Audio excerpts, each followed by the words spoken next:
Africatech. Africatech. Africatech. Africatech. Africatech. Africatech vous fait découvrir le potentiel du digital, l'évolution technologique et la croissance numérique du continent africain en un seul clic. Africatech en un seul clic. Africatech. L'émission qui s'intéresse à l'impact du numérique sur le continent africain. Africatech. Africatech. Africatech.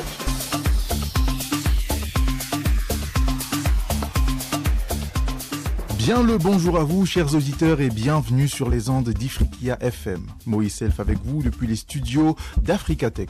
Africatech, votre rendez-vous incontournable dédié à la technologie et à l'innovation en Afrique. Dans cette édition, nous débuterons avec la minute décryptage dans laquelle nous parlerons de la cryptographie post-quantique, un sujet d'une importance cruciale à l'ère où les avancées en informatique quantique redéfinissent les enjeux de la cybersécurité mondiale. Alors pour en discuter, nous avons avec nous Jean-Robert Walissard, élève ingénieur en sécurité des systèmes d'information à l'école supérieure polytechnique de Dakar.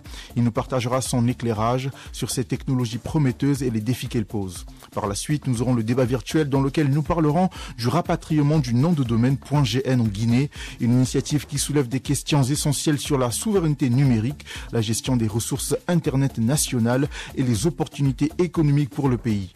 Nous explorerons ensemble les implications de cette décision pour les acteurs et numériques du pays.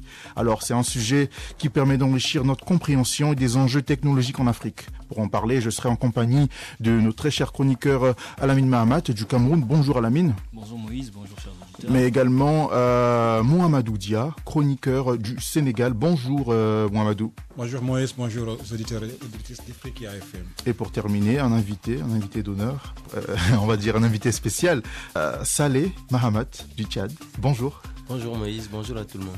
Alors, juste pour la petite anecdote, Saleh, il travaille avec nous à la radio en tant que correspondant depuis le Tchad, mais il nous a fait l'honneur aujourd'hui d'être présent et nous le remercions. Merci à vous également.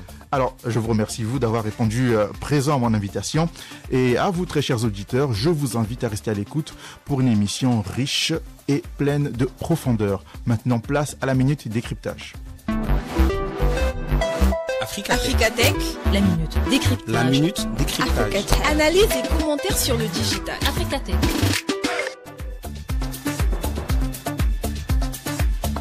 Bienvenue chers auditeurs dans la minute décryptage du jour. Nous sommes en ligne avec Jean-Robert Walissard depuis le Sénégal qui va aujourd'hui nous parler de la cryptographie post-quantique. Alors Jean-Robert, tu es ingénieur de conception en formation en sécurité des systèmes d'information à l'école supérieure polytechnique de Dakar. Déjà, est-ce que tu pourrais nous expliquer simplement c'est quoi la cryptographie post-quantique ? Alors, bonjour Moïse, je suis vraiment ravi d'intervenir dans cette rubrique. Alors aujourd'hui, je vais parler de la cryptographie post-quantique. Donc en gros, la cryptographie post-quantique, c'est l'ensemble des algorithmes qui sont conçus pour résister aux attaques des ordinateurs quantiques capables de casser des systèmes de cryptographie traditionnels. Bon, c'est-à-dire, à titre explicatif, traditionnellement, nous avons des ordinateurs classiques et ces ordinateurs traitent des informations qui sont chiffrées à l'aide d'algorithmes de chiffrement ou de cryptographie comme le RSA ou le fichier électrique type Perl cryptographie. Donc, ces algorithmes sont conçus mathématiquement pour être difficiles à casser. Et avec l'avènement du quantique, la difficulté de casser ces algorithmes devient réduite à néant. Parce que les machines quantiques ont un traitement d'information très très élevé. Donc, du coup, cela pourrait nuire à la confidentialité, à l'intégrité, à la disponibilité des données qui transitent. Très bien. Alors, aujourd'hui en Afrique, à quel niveau est-ce que nous en sommes lorsqu'on parle de cryptographie post-quantique ? Bon, en Afrique, il y a certains pays qui ont commencé à promouvoir cette idéologie. Bon, comme le Kenya ou l'Afrique du Sud qui investissent déjà dans des programmes de cybersécurité nationaux. Et il y a aussi des nouvelles startups, des petites startups en cybersécurité basées au Nigeria ou au Ghana qui explorent des solutions de cryptographie innovantes. Et pour aussi recevoir un soutien financier pour travailler sur des projets post-quantiques. Il y a des collaborations internationales comme des organisations comme le NIST ou l'ENISA pour accéder à des avancées récentes et adapter les solutions à leur contexte. Très bien, Jean-Robert. Alors, c'est pas, tu viens de le dire, c'est pas tout le monde c'est pas toutes les nations qui ont aujourd'hui accès, qui peuvent se permettre de mettre en pratique, de mettre en place ce genre de technologie? C'est peut-être parce qu'il y a des Exactement. défis technologiques, d'infrastructure. Oui, effectivement, il y a plusieurs défis. Et pour adopter la cryptographie post-quantique, l'Afrique doit en relever plusieurs, comme le manque de matériel moderne, parce que plusieurs organisations en Afrique utilisent encore des systèmes informatiques dépassés. Et intégrer ces algorithmes post-quantiques nécessite des serveurs capables de gérer des calculs plus complexes et stocker des clés de cryptographie qui sont vraiment volumineuses. Il y a aussi le problème de la connectivité. Il y a certaines régions en Afrique qui n'ont pas accès à Internet où l'accès reste instable. Et pour adopter ces technologies avancées, des réseaux fiables sont essentiels, notamment pour le transfert des données sécurisées. Il y a aussi le problème du coût, parce que ça coûte excessivement cher, le quantique. Donc, il faut mettre à jour les infrastructures existantes, intégrer des solutions post-quantiques, ce qui représente un investissement considérable que certaines institutions africaines pourraient avoir du mal à assumer. Il y a aussi un problème de compétences locales. Voilà, il y a une pénurie de professionnels qualifiés en cryptographie, en cybersécurité. Et peu d'universités en Afrique proposent des programmes spécialisés dans ces domaines. Très bien. Alors, très concrètement, comment est-ce que la cryptographie post-quantique peut renforcer la souveraineté numérique d'un pays? Bon, déjà, il faut savoir c'est quoi la souveraineté. La souveraineté numérique, c'est la capacité au pays de garder le contrôle sur les données et les infrastructures numériques de ces systèmes d'information. Alors, comment la cryptographie post-quantique pourrait aider ces pays à garder la souveraineté numérique? Alors, ces pays, grâce à la cryptographie post-quantique, ils maîtriseront leur technologie et protégeront leurs données sensibles contre des menaces futures posées par des ordinateurs quantiques. Sans cela, des puissances étrangères, par exemple, pourraient accéder aux communications et aux succès stratégiques des nations africaines. Aussi, intégrer les solutions post-quantiques permettrait aux gouvernements africains de sécuriser les fonctionnements critiques, comme les bases de données et les infrastructures stratégiques comme la douane, la police et la gendarmerie, sans dépendre totalement de fournisseurs étrangers. Également, cela encouragerait le développement de solutions locales, adaptées aux besoins des Africains et alignées sur des réalités culturelles et économiques du continent. Justement, en parlant de solutions locales, est-ce qu'il existe aujourd'hui des solutions peut-être privées ou publiques qui existent dans le domaine de la cryptographie post-quantique en Afrique? Bon, effectivement, comme je l'ai dit au début de l'émission, il y a quelques pays qui ont commencé à investir dessus, comme je l'ai dit, l'Afrique du Sud et le Kenya. Et côté privé aussi, il y a des petites startups, mais il n'y en a pas énormément, ce qui est dû au problème de moyens, de collaboration, conventions assignées avec des organisations comme l'ANSI ou le NIST pour accéder à ces technologies. Très bien. Alors, aujourd'hui, on parle de révolution numérique en Afrique, de transformation digitale, et chaque acteur de son écosystème vise des secteurs clés. Quels devraient être les secteurs clés associés à la cryptographie post-quantique aujourd'hui en Afrique? Bon, il y a par exemple les secteurs financiers, les services bancaires en ligne et le mobile money.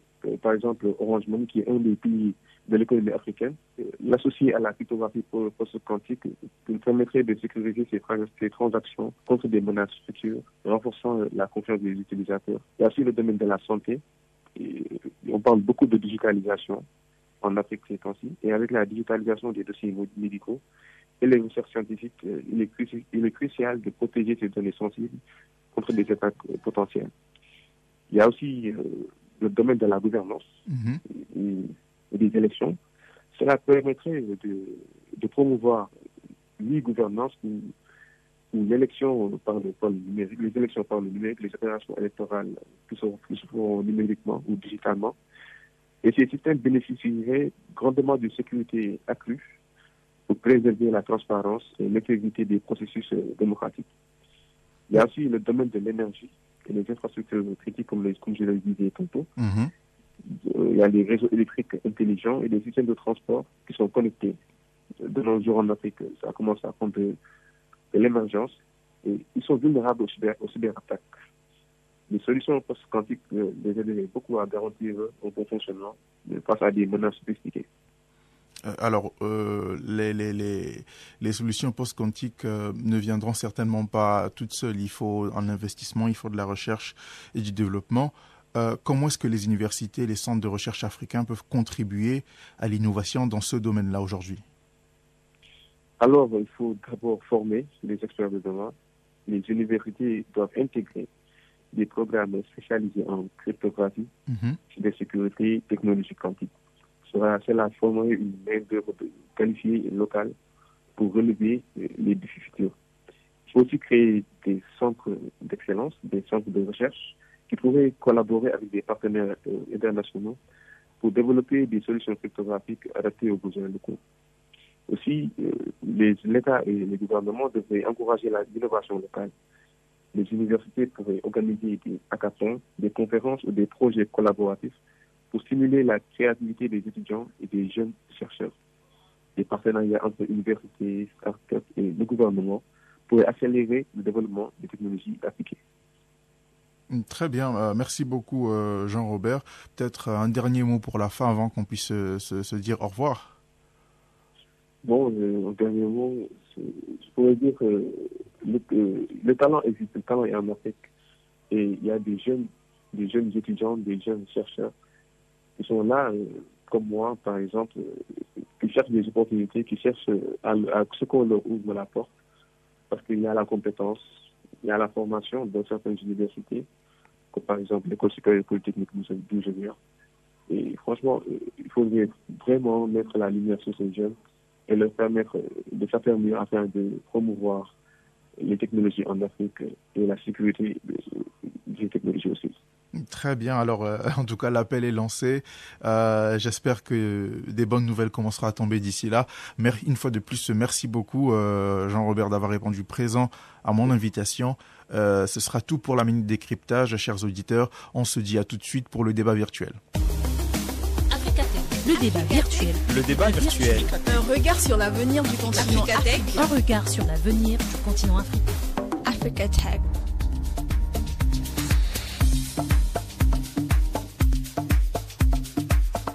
Très chers auditeurs, mes invités et moi sommes de retour pour notre dernière partie de l'émission, le débat virtuel. Alors aujourd'hui, nous mettons le cap sur la Guinée et son initiative de rapatriement du nom de domaine .gn. Alors cette décision stratégique et symbolique pose des questions fondamentales.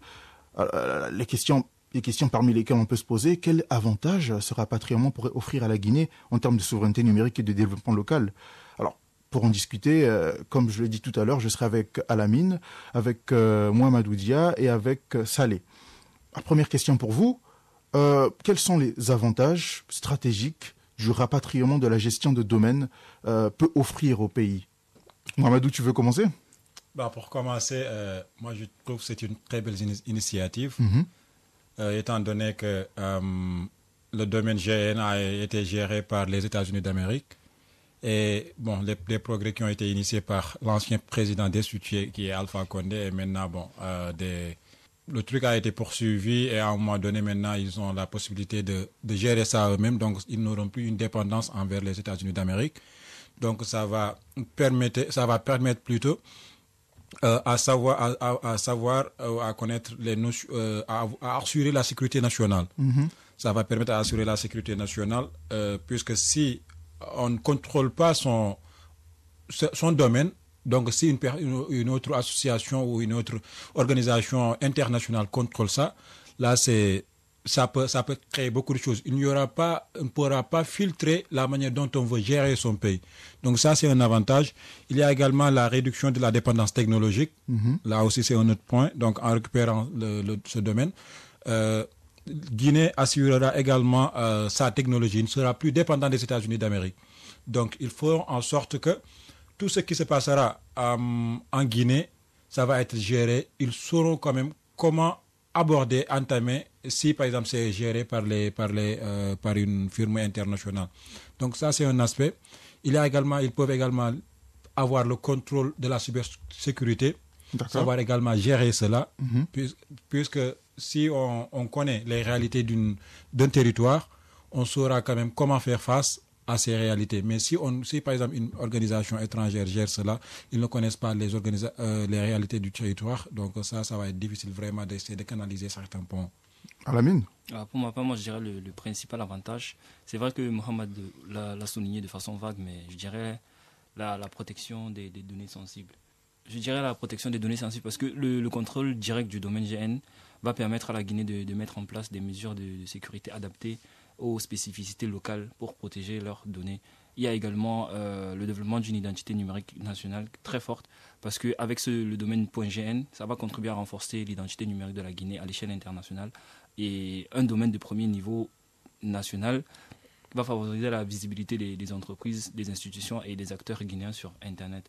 On a également une autonomie en matière de réglementation parce qu'ils ne vont plus dépendre des firmes multinationales que Mohamedou comme Mohamedou disait. Ils pourront eux-mêmes élaborer leurs règles, leurs lois par rapport à leurs propres données. Très bien. Saleh, alors déjà, peut-être qu'on aurait dû commencer par ça, pour nos auditeurs, essayer d'expliquer c'est quoi un nom de domaine, de quoi est-ce qu'on parle exactement. Alors là, moi je vais rebondir très rapidement sur les avantages. D'abord, le nom de domaine, c'est comme une identité. C'est comme une identité. Si on ne contrôle pas, il y aura des usurpations d'identité. Ici, par exemple, en Algérie, c'est le .dz, au Tchad, c'est le .td, au Cameroun, c'est le .cm, au Sénégal, c'est le .sn. Ouais. Voilà, donc ce sont vraiment ce qu'on appelle les éléments d'identité, et surtout l'identité numérique. Donc ça permet justement de savoir. Moi, je vais prendre un exemple très simple. Moi, je vois le nom de domaine d'une entreprise qui finit par TD. Automatiquement, il y a une sorte de crédibilité qu'on accorde. Et là, Alamine a si bien souligné, donc la visibilité, c'est très important. Le nom de domaine, ça définit vraiment un attachement, que ce soit personnel, pour des particuliers, pour des entreprises, même pour l'État. Et voilà, donc ça permet justement de savoir qui est-ce qui vient d'où exactement. D'accord. Et c'est un élément très important, parce que le premier élément qui constitue ce qu'on appelle l'écosystème numérique, c'est le site web. Ça, c'est vraiment la base des bases. Mais tout à l'heure, tu as dit qu'avoir un point TD, par exemple, ça garantit une certaine crédibilité. Est-ce que ça veut dire qu'un point .com est moins crédible qu'un point TD?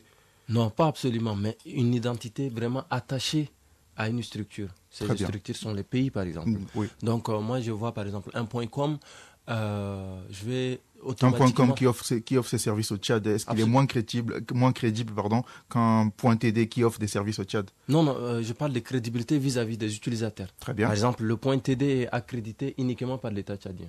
Oui, je vois. Mais le point .com, on peut l'acheter à tout moment. Voilà, c'est un truc international. C'est dans ce sens. C'est-à-dire que si on voit un point TD, automatiquement la structure est déjà reliée à l'État tchadien. Donc, ce qui permet d'accroître un peu la crédibilité dans ce sens. Et j'aimerais pour finir ajouter, donc le premier élément qui constitue l'écosystème numérique, c'est le site web. C'est vraiment un élément. Donc, si on n'arrive pas à assurer la présence de nos entreprises, de nos entités dans un pays tel que la Guinée, c'est aussi difficile de pouvoir s'aligner avec la nouvelle technologie, s'aligner avec les innovations. Donc, si la Guinée arrive à rapatrier son nom de domaine pour pouvoir gérer de façon indépendante au niveau de l'État, c'est une très belle initiative et ça permet justement à atteindre au moins le premier élément qui constitue l'écosystème numérique. Donc, je vais relancer avec toi, Saleh. Est-ce que, et bien sûr, les autres pourront rebondir par la suite, est-ce que tu penses que ce contrôle pourrait inciter à des politiques de stockage de données en Guinée? Est-ce que ça pourrait changer, est-ce que ça pourrait initier ou changer les pratiques des entreprises locales dans ce qui concerne la gestion et le stockage des données? Ok, donc dans ce cas, moi je vais d'abord, en prélude à la réponse que je vais donner tout à l'heure, c'est de clarifier un peu le concept de gestion des noms de domaine. Très bien. Alors, il y a une entité qui s'appelle AfriRegister qui gère les noms de domaine pour les pays africains. Et chaque pays a son domaine précis. Par exemple, AfriRegister.td gère uniquement tous les domaines .td. Et ça permet aussi, à travers les noms de domaine, d'accorder un certain stockage. Par exemple, si je vais créer un site web pour une entreprise tchadienne avec le .td, je dois automatiquement me rendre chez AfriRegister Tchad. C'est une entité parmi d'autres. Il y en a aussi d'autres qui font le même travail, qui sont des entités accréditées par l'État tchadien. Donc, ils vont partir automatiquement au niveau de cette entité-là, AfriRegister en l'occurrence. Ils vont allouer un espace, d'abord acheter le nom de domaine, allouer un espace, et dans cet espace-là, qu'on gère toutes nos données, que ce soit le site, les données de nos utilisateurs, les informations même de l'entreprise sont stockées à ce niveau.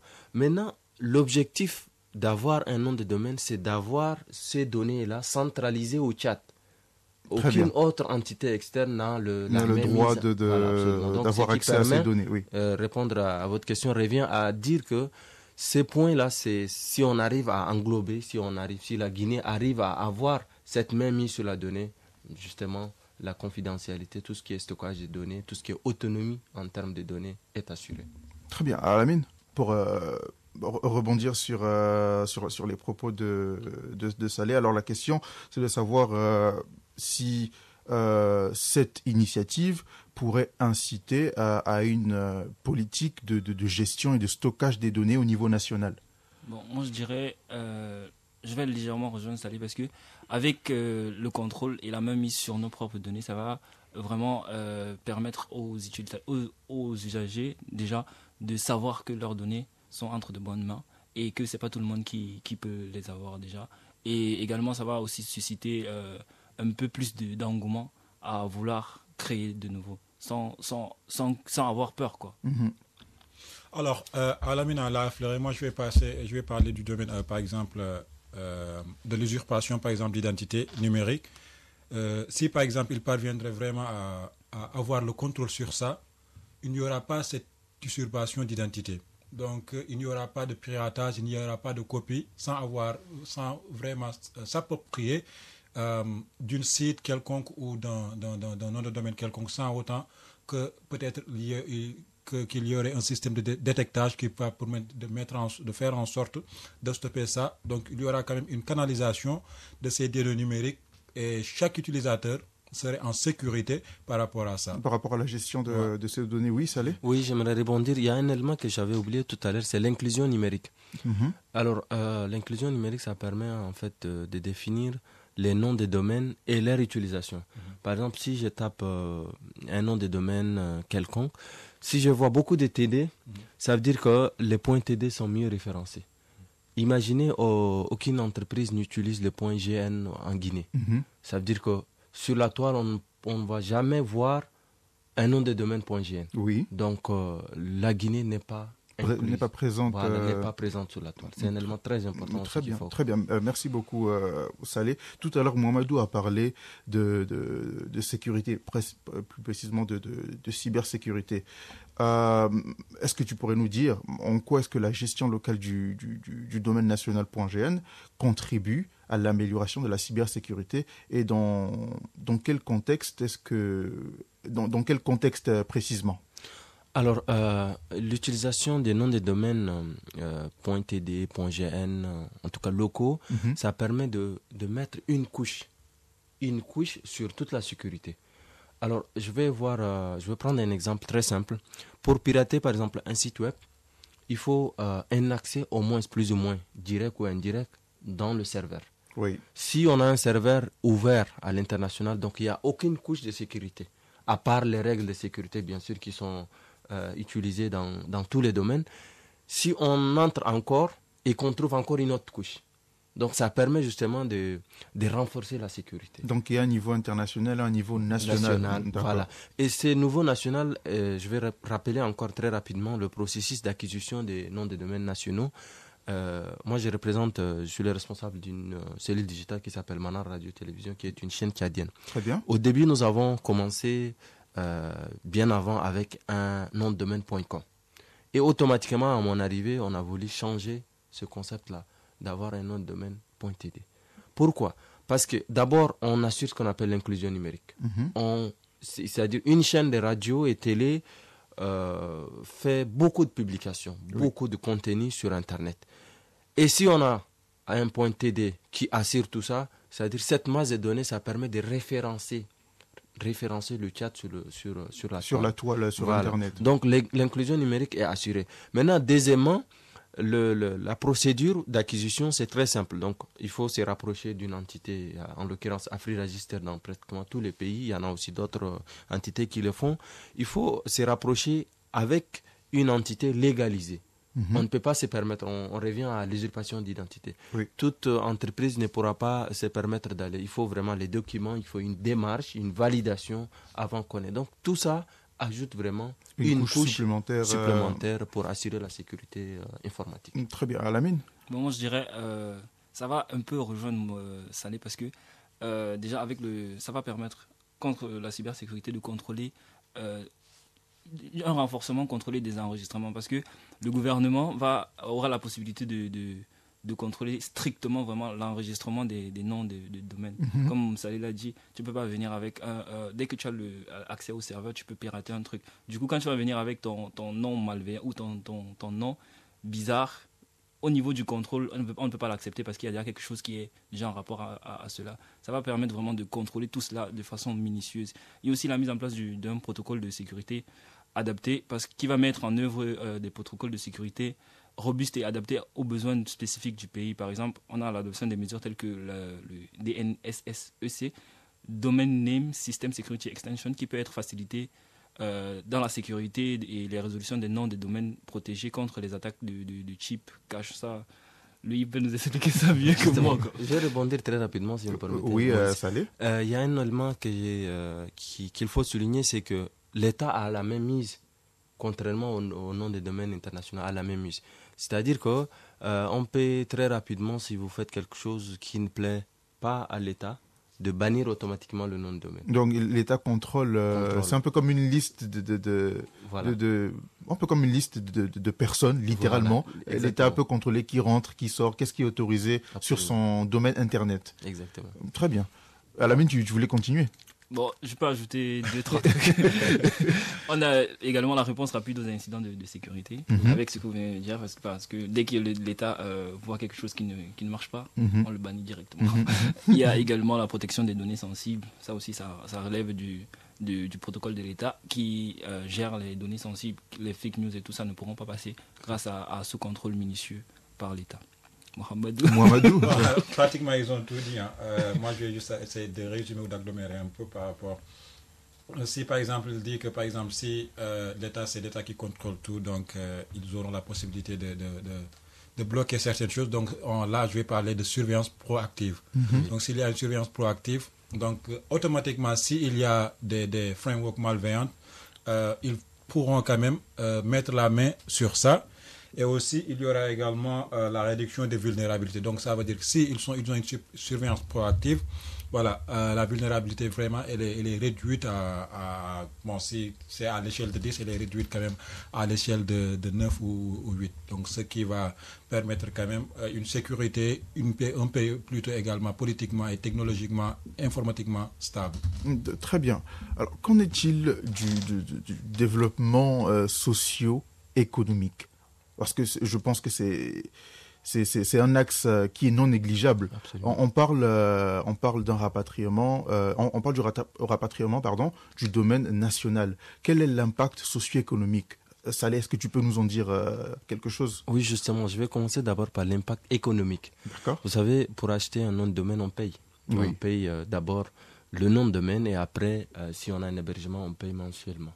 Donc c'est un aspect très fort. Si dans un pays, il y a beaucoup d'entités qui demandent, que ce soit étatique, privé ou autre, qui demandent d'acheter un nom de domaine, ils payent. Donc c'est un aspect vraiment économique très important. Donc ça veut dire que l'État peut obliger ces entreprises à avoir des noms de domaine, on va dire, à avoir des noms enregistrés sur le nom de domaine national. Absolument. Et ça fait rentrer de l'argent dans l'argent. Et c'est beaucoup plus cher que les domaines normaux, internationaux. C'est beaucoup plus cher. Ça devrait pas être l'inverse? Non, c'est beaucoup plus cher. Voilà. D'accord. Oui, alors, qu'en est-il de l'impact socio-économique? S'il faut faire le lien entre l'aspect sociétal et l'aspect économique, est-ce que ça... Tu viens de parler du fait que acheter un nom de domaine national est plus cher qu'un nom de domaine international. Absolument. Est-ce que ça ne freine pas quelque part les acteurs du système numérique? Non, ça ne freine pas. Au contraire, ça permet d'avoir une place. Par exemple, j'ai dit tout à l'heure la notoriété, la crédibilité, c'est très important. C'est-à-dire, on paye bien sûr un peu plus cher parce qu'il y a deux couches. D'accord. Pourquoi? Parce que même l'État est rattaché à une autre entité globale qui est sur la toile, qui gère tous les différents pays. Et il faut savoir aussi faire un petit distinguo, c'est que si on est une entreprise ou une entité tchadienne, on ne doit pas absolument prendre un nom de domaine .td. Il y a le choix des noms de domaine qui est important.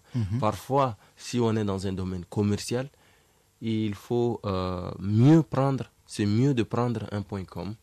Si on est dans le système d'organisation, tout ce qui est organisme international et autres, les ONG les et .org, autres, voilà, les .org. Oui. Et il y a le .io pour les systèmes qui permettent de donner un certain nombre de tâches. Et il y en a d'autres. Aujourd'hui, on a IA maintenant. Voilà, on a IA, on a pas mal de noms de domaines. Donc, c'est en fonction du besoin. Très bien. Et prendre un nom de domaine pour un pays, la Guinée ou le Sénégal, le Cameroun ou le Tchad, ça permet de faire rattacher son entité à ces pays-là. Et en interne, on peut aussi utiliser d'autres noms de domaine. Donc, l'aspect socio-économique, très rapidement, c'est que ça permet justement d'assurer une sorte d'inclusion numérique. C'est très important. Même au niveau social. Ça permet aux internautes de mieux connaître leur pays, de mieux référencer, de mieux même produire. C'est pas seulement donné aux entités. Même des personnalités publiques peuvent avoir des sites web, ce qu'on appelle les portfolios, qui permettent de définir un peu la personnalité. C'est vraiment l'aspect nouvelle technologie des CV. Voilà. oui, c'est tout à fait. Avoir son CV. Et si on a des gens qui sont sur le .td, ça permet d'étendre le pays, ça permet aussi de communiquer sur le pays sur le plan national et l'aspect économique qui est très important aussi qu'il faut souligner. Mohamedou? Bon, moi je vais rebondir un peu lorsqu'il a dit par exemple acheter un nom de domaine local, un nom de domaine local vaut plus que cher qu'un nom de domaine international. Donc ça va rejoindre une situation qui sera rentable pour le pays. Et bon, si par exemple il y a cette stimulation de l'innovation locale et aussi des startups numériques, donc il y aura également une accessibilité aux sources numériques, c'est-à-dire une gestion locale du domaine pour réduire également les coûts d'enregistrement pour les startups. Donc si par exemple il dit le nom de domaine national est un peu plus cher et le coût est un peu plus élevé qu'à l'international, donc peut-être également pourrait y avoir une possibilité peut-être à ces acteurs qui œuvrent dans le secteur numérique, d'essayer vraiment de trouver un consensus pour essayer de minimiser ou pour essayer plutôt de réduire le coût. Comme ça, chacun va y trouver son compte, puisqu'on va parler d'un développement, donc chacun a un rôle à jouer. Les start-upers, et que cela soit également les hébergeurs, ceci dit, l'État également en aura quelque chose, un gagne-pain, et également en même temps, ils vont bénéficier des start-upers. Il y aura également la création d'écosystèmes numériques. Donc, comme on parle du domaine GN, ça pourrait devenir également un incubateur virtuel.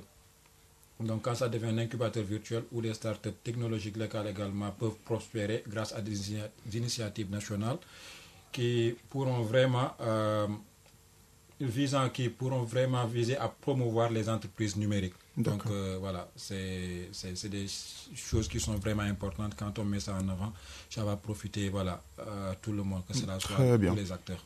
Très bien, peut-être un dernier mot pour la fin. On va faire un tour de table à la mine. Moi je dirais le rapatriement des données par la Guinée avec le domaine .gn est une très belle initiative qui va permettre de renforcer la sécurité et la souveraineté numérique du pays à l'échelle internationale, moi je dirais. Très bien, Mohamedou. Bon, ça va quand même avoir le contrôle au niveau de la cybersécurité et promouvoir également le développement, dynamiser le développement socio-économique du pays. Salih. Alors moi, pour conclure, c'est que je vais être un peu plus long que l'ami de l'autre, parce que je vais prendre le cadre un peu africain, donc on est un peu en retrait par rapport aux autres continents. Donc il faut que l'Afrique se réveille et l'Afrique sache comment utiliser les nouvelles technologies. Donc le fait de s'approprier d'un nom de domaine d'un pays, c'est très important, et pour le continent et même pour les pays. Maintenant, revenons au nom des domaines nationaux, entre guillemets, donc .td, .gn, .sn. Ça permet d'assurer ce qu'on appelle l'inclusion numérique. C'est très important parce que moi, j'ai travaillé un peu avec les startups et aussi en tant que start-upper, on fait la promotion des points TD. Chez nous, par exemple, au Tchad, on fait vraiment la promotion des points TD et vous allez même constater peut-être ici en Algérie, il y a vraiment cette inclusion numérique. Vous allez constater que ce soit dans les adresses mail professionnelles, que ce soit sur les sites, les points DZ existent partout. Donc ça permet justement d'assurer cette inclusion numérique et ça permet d'assurer une souveraineté en quelque sorte. Des entités qui œuvrent pour ces pays et ça permet aussi de référencer. C'est très important. C'est très important. Pourquoi? Parce que si on a un nom de domaine utilisé par beaucoup d'entités, on est mieux référencé sur la toile. Et ça joue vraiment et économiquement et même sur la société. Très bien, alors je pense que c'est sur ces mots que nous allons terminer notre émission. Je vous remercie d'avoir répondu présent à mon invitation. Je vous remercie également vous, très chers auditeurs, de votre fidélité. Et nous tous ensemble remercions Asiba qui est toujours là à la réalisation. Vous pouvez retrouver ce numéro sur nos réseaux sociaux ainsi que sur l'application disponible sur le Play Store. Entre-temps, on se dit à la semaine prochaine. Au revoir.